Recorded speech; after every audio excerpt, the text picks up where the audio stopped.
नमस्कार प्यारे बच्चों, आज की इस मैथ्स की ऑनलाइन कक्षा में आप लोगों का बहुत बहुत स्वागत है। उम्मीद करते हैं कल हमने आपके साथ 6.2 एक्सरसाइज को खत्म किया था। आपने उसके एग्जाम्पल और एक्सरसाइज अच्छे से समझ लिया होगा। आज हम आपके लिए एक्सरसाइज नंबर 6.3 लेके आए हैं, जिसके बीच में पहले मैं आपको दो प्रमेय पढ़ाऊंगा और अगर आपने ये दो प्रमेय अच्छे से समझ लिए तो 6.3 बिल्कुल आसान सी एक्सरसाइज है, आपको सारी अच्छे से समझ में आएगी। ठीक है जी, तो चलिए सबसे पहला प्रमेय पढ़ते हैं। प्रमेय नंबर 6.7। प्रमेय नंबर 6.7 आपसे क्या कहता है? सिद्ध कीजिए किसी त्रिभुज के कोणों का योग 180 डिग्री होता है। ठीक है, ध्यान रखना, किसी त्रिभुज के कोणों का योग, किसी त्रिभुज के कोणों का योग 180 डिग्री होता है। कहने का मतलब आप कोई भी त्रिभुज ले लो, उसके तीनों कोणों का योग हमेशा 180 डिग्री होता है। आप चाहो तो अपनी मर्जी से कोई भी ट्रायंगल काट के देख लेना, कोई भी त्रिभुज काट के देख लेना और डी से उसके कोणों का माप करना और उनको जोड़ना, आप देखना उसका आंसर 180 डिग्री आएगा। आज हम आपको इसको ज्यामितीय रूप से दिखाते हैं और इसको सिद्ध करके दिखाते हैं कि कैसे सिद्ध किया जाता है। ठीक है, हमारे पास कोई भी एक त्रिभुज दे रखी है, कोई भी एक त्रिभुज है। मान लो हमारे पास ये एक त्रिभुज है ना, ऐसे करके ये ए है, ये बी है और ये क्या है, सी है। तो सबसे पहले आप इसके बीच में क्या लिखोगे? सबसे पहले आप इसके बीच में लिखोगे दिया है। हम लोगों को क्या दे रखा है? आप सामने बोर्ड पे देखो, आपको क्या नजर आ रहा है? आप बोलोगे मुझे एक त्रिभुज एबीसी नजर आ रही है। उस एबीसी के अंदर तीन कोण हैं, एक ये वाला कोण है, एक ये वाला कोण है और एक ये वाला कोण है। मुझे सिद्ध करना है इन तीनों कोणों का योग कितना होगा, 180 डिग्री होगा। तो आप क्या लिखोगे? क्या दिया है? एक त्रिभुज।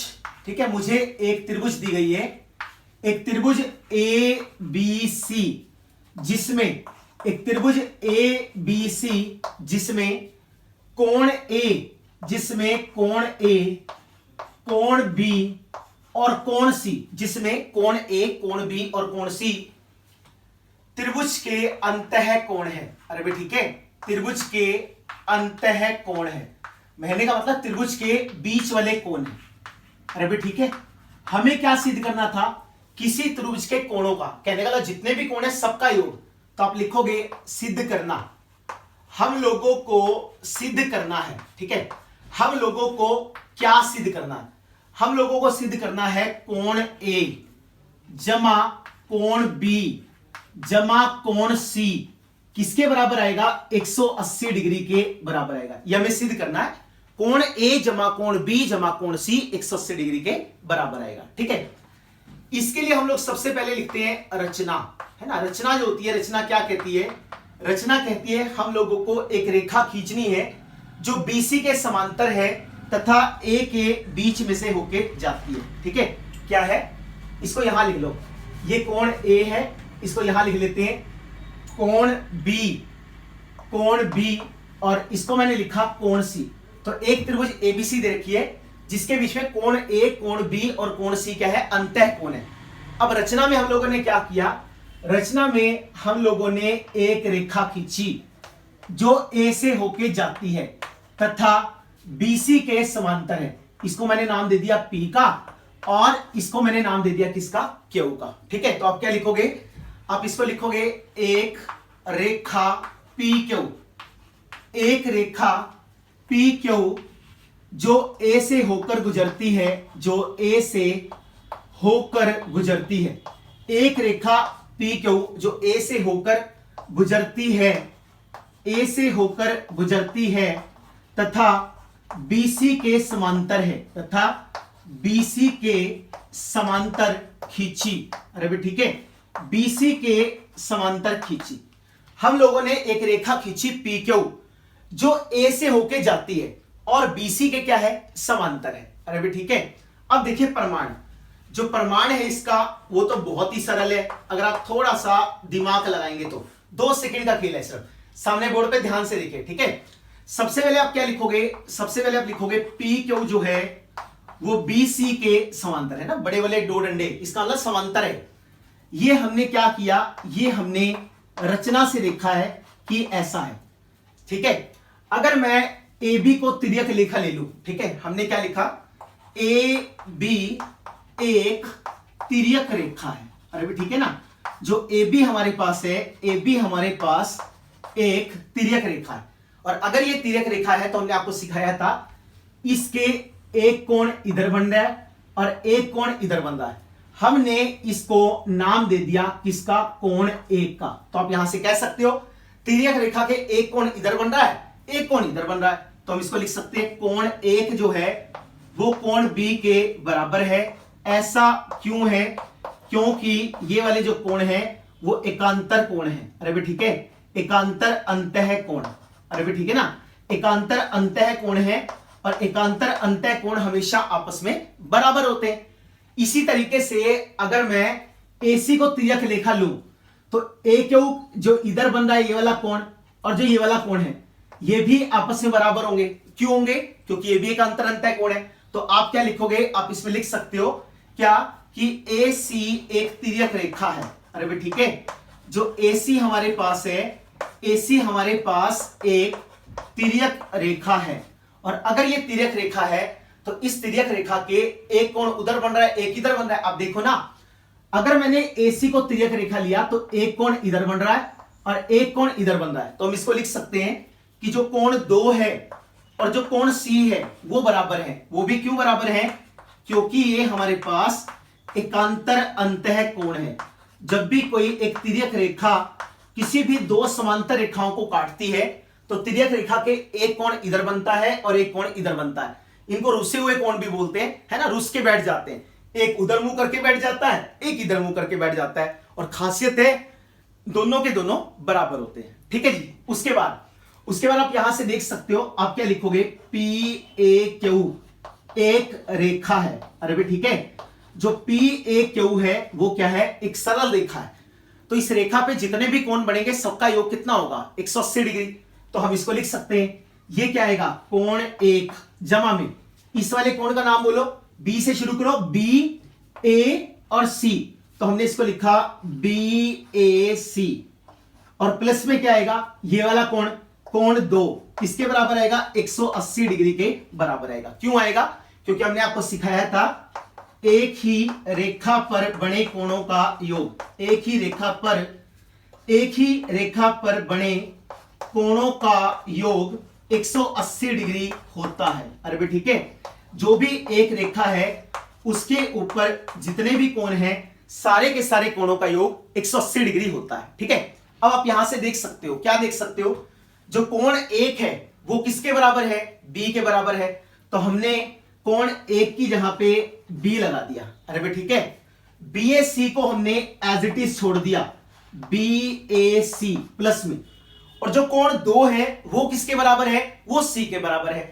तो हमने कोण 2 की जगह पे कोण C लगा दिया। अरे भाई ठीक है ना, आप यहां से लिख सकते हैं, है ना, यहां लिख लेना, क्या लिखोगे बोलो, ए यहां लिख लेना, इसके साइड में मेरे पास जगह नहीं है, आप यहां लिख लेना, जो कोण 1 था वो कोण B के बराबर था, और जो कोण 2 था वो कोण C के बराबर था। तो हमने उसकी जगह पे मान लगा दिया। अगर मैं BAC की बात करूं तो BAC क्या है, वो कोण है जो A पे बन रहा है। इसका मतलब मैं इसको ऐसा लिख सकता हूं, कोण B जमा कोण A जमा कोण C किसके बराबर आएगा, 180 डिग्री के, है ना। ये तो कोण है, आगे पीछे कैसे मर्जी जोड़ के लिख लो। तो हम इसको लिखेंगे कोण A जमा कोण B जमा कोण C, और किसके बराबर आ जाएगा, 180 डिग्री के। ये हमें सिद्ध करना था, यहां पे लिख लेना इति सिद्धम। इस प्रकार से हमने इसको क्या कर दिया, सिद्ध कर दिया। तो बिल्कुल आसान सी चीज है, मैं आपको एक बार दोबारा से समझाता हूं। हमारे पास एक त्रिभुज दे रखी है ABC, उसके बीच में 3 कोण है, साफ साफ दिख रहा है, ABC, ACB और BAC। मैंने शॉर्ट करके लिखा तो मैंने लिख दिया ABC, उसके अंतः कोण है। हमें सिद्ध करना था इन तीनों कोणों का योग 180 डिग्री होता है। इसका मतलब कोण A जमा कोण B जमा कोण C किसके बराबर आएगा, 180 डिग्री के बराबर आएगा। अरे भाई ठीक है, फिर हमने क्या किया, हमने बोला PQ रेखा BC के समांतर खींच लो, है ना। A से जाती हुई एक ऐसी रेखा खींचो जो BC के समांतर है। अगर ये BC के समांतर है और AB जो है इसमें तिर्यक रेखा है, तो एक कोण इधर बन रहा है, एक कोण इधर बन रहा है। इसका मतलब जो कोण 1 है वो कोण B के बराबर है। क्यों है, एकांतर अंतः कोण। सिमिलर तरीके से जो कोण 2 है वो सी के बराबर है, ये भी एक अंतर अंतः कोण है। एक रेखा पे जितने भी कोण बनते हैं सारे कोणों का योग 180 डिग्री होता है, तो हम इसको लिख सकते हैं कोण 1 जमा ए और जमा का 2 किसके बराबर आएगा, 180 डिग्री के बराबर आएगा। फिर हमने 1 की जगह पे बी लिख दिया और 2 की जगह पे सी लिख दिया, ऐसा लिख सकते हैं क्योंकि दोनों कोण बराबर हैं।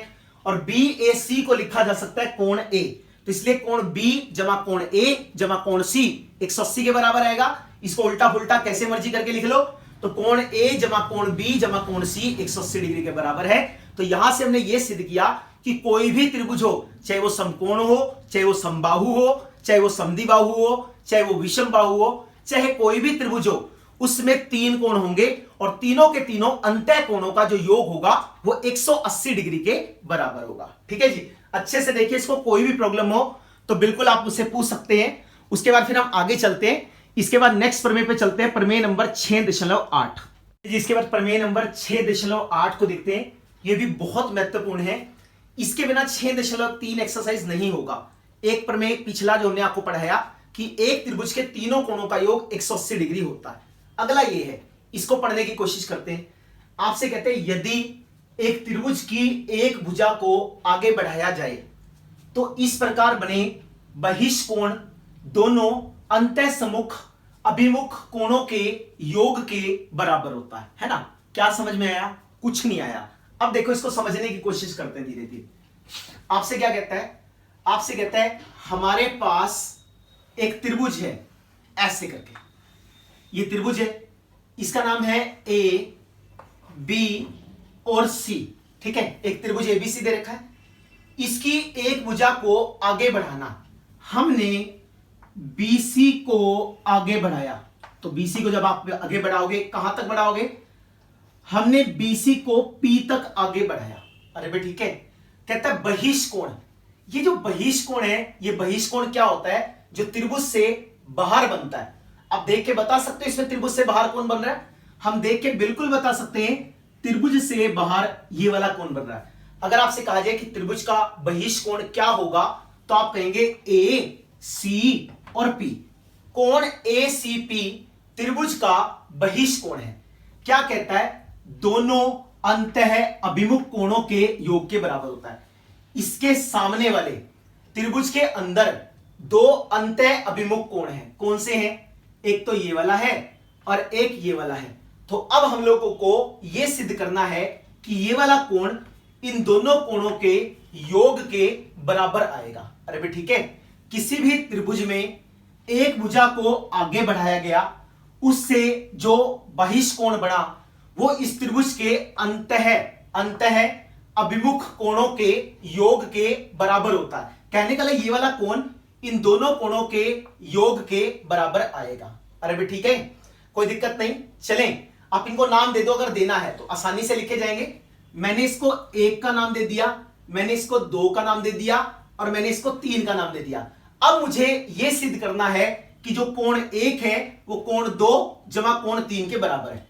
अगर मैं इसको आगे बढ़ाऊं या इसके आगे बढ़ाऊं तो सेम टू सेम रिजल्ट वहां भी होल्ड करेगा। ठीक है, तो सबसे पहले आप इसमें क्या लिखोगे? सबसे पहले आप लिखोगे दिया है ना। दिया है का मतलब आपको सामने बोर्ड पे क्या नजर आ रहा है? आप लिखोगे एक त्रिभुज एबीसी दिख रही है ना। एक, मुझे तो 16 पिक्चर नजर आ रही है। अरे नहीं सांबा, त्रिभुज एबीसी नजर आ रहा है। एक त्रिभुज एबीसी जिसकी भुजा बीसी को पी तक बढ़ाया गया है। अरे ठीक है, जिसकी भुजा बीसी को पी तक बढ़ाया गया है। अरे भाई ठीक है, फिर आप क्या देखोगे? आप लिखोगे ए सी पी त्रिभुज ए बी सी का क्या है? त्रिभुज ए बी सी का बहिष्कोण है। अरे भाई ठीक है, ये जो है वो त्रिभुज ए बी सी का क्या है? बहिष्कोण है। ये त्रिभुज ए बी सी का बहिष्कोण है। यहां तक समझ में आ गया। उसके बाद आगे लिखे सिद्ध करना। इसके बाद देखिए सिद्ध करना है में क्या लिखेंगे? सिद्ध करना है में आप लिखेंगे सिद्ध करना है। हम लोगों को क्या सिद्ध करना है? कि जो बाह्य कोण है वो अंतः अभिमुख कोणों के योग के बराबर है। अरे भाई ठीक है, इसका मतलब मेरे को यह सिद्ध करना है कि जो कोण 1 है वो कोण 2 जमा कोण 3 के बराबर आएगा। अरे भाई ठीक है, जो कोण 1 है वो कोण 2 जमा कोण 3 के बराबर आएगा। चलिए अब हम इसका प्रूफ देते हैं। प्रमाण बिल्कुल सरल सा है, बिल्कुल सरल सा है, समझने की कोशिश करेंगे। अरे भाई ठीक है, ये वाला कोण 1 है, मैंने इस वाले कोण को 4 का नाम दे दिया। ठीक है, दे सकते हैं, आसान हो जाता है थोड़ा सा, और तो कुछ नहीं। 1 और 4 दोनों के दोनों आसन कोण हैं, एक ही रेखा के ऊपर बन रहे हैं, रैखिक युग्म हो गए, तो इनका योग कितना होगा 180 डिग्री। तो आप इसको लिख सकते हैं, आप यहां से लिख सकते हैं कोण 1 जमा कोण 4 किसके बराबर होगा 180 डिग्री के बराबर होगा। 180 डिग्री के बराबर क्यों होगा, क्योंकि ये तो रैखिक युग्म है। रैखिक युग्म का मतलब है एक रेखा के ऊपर दो आसन कोण बनेंगे जिनके बीच में एक उभयनिष्ठ शीर्ष होगा और एक उभयनिष्ठ भुजा होगी। ठीक है, उसके बाद आप लिखोगे त्रिभुज ए बी सी में, त्रिभुज ए बी सी में हमें क्या दिख रहा है, अभी मैंने पीछे पढ़ाया था, एक त्रिभुज के तीनों कोणों का योग कितना होता है 180 डिग्री। तो कौन कौन से हैं, आप इसको लिखोगे 2 जमा में 3 और जमा में 4, 2 जमा 3 जमा 4 180 डिग्री के बराबर होगा। इसको लिख सकते हैं त्रिभुज के तीनों कोणों का योग।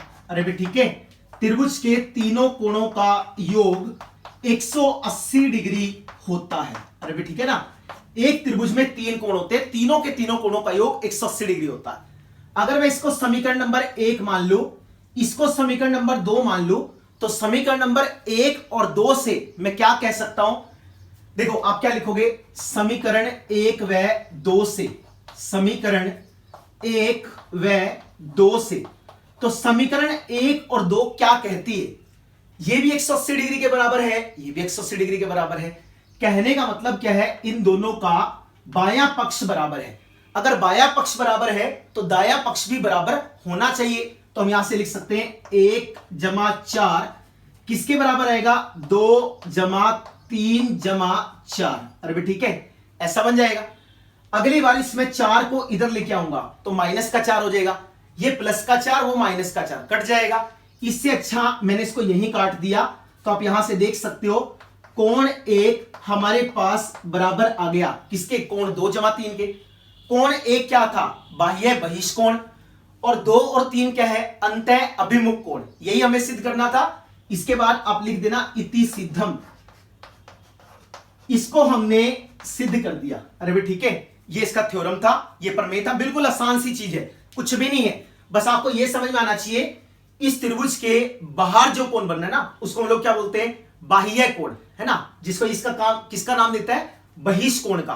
तो ये बहिष्कोण इस अंतः अभिमुख कोणों के योग के बराबर है। तो 2 जमा 3 जमा 4 180, 1 जमा 4 180, दोनों का बायां पक्ष 180 था, इसलिए दायां पक्ष भी बराबर होगा। 4 से 4 कट जाएगा, तो जो कोण 1 है वो कोण 2 जमा कोण 3 के बराबर आएगा। कोण 1 कहां दिख रहा है, बाहर की तरफ, कोण 2 और 3 का है अंदर की तरफ, तो इसका बाह्य कोण इसके अंतः अभिमुख कोणों के योग के बराबर है। ठीक है जी, यही चीज अगर आप बी को आगे बढ़ा लोगे ना, बी को मान लीजिए आपने बी को आगे, वैसे सवाल खत्म हो गया, यहीं तक करना। अगर आपने बी को आगे बढ़ा लिया, अब बहिष्कोण कौन सा बनेगा, अब बहिष्कोण ये बनेगा। अंतः अभिमुख कोण कौन से बनेंगे, एक तो ये बनेगा, एक तो ये बनेगा। इसका ये वाला कोण इन दोनों कोणों के योग के बराबर होगा। तभी उसने कहा था किसी भी भुजा को बढ़ा लो, चाहे बीसी को बढ़ाओ, चाहे इसको बढ़ाओ, चाहे ऊपर की तरफ बढ़ा लो, है ना, जो भी। अगर मान लो मैंने इसको ऊपर की तरफ बढ़ा लिया, अब बाह्य कोण कौन सा है, ये वाला।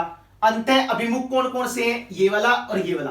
तो ये वाला कोण इन दोनों कोणों के योग के बराबर होगा। ठीक है जी, अलग अलग तरह के सवाल आएंगे जिसके बीच में हम लोगों को इसको इस्तेमाल करना होगा। ठीक है जी, तो ये दोनों प्रमेय आपको अच्छे से पढ़ने हैं। इसके बाद चलिए एक्सरसाइज पे चलते हैं और एक्सरसाइज का सबसे पहला क्वेश्चन पढ़ते हैं, उसमें देखते हैं वो आपसे क्या कहता है।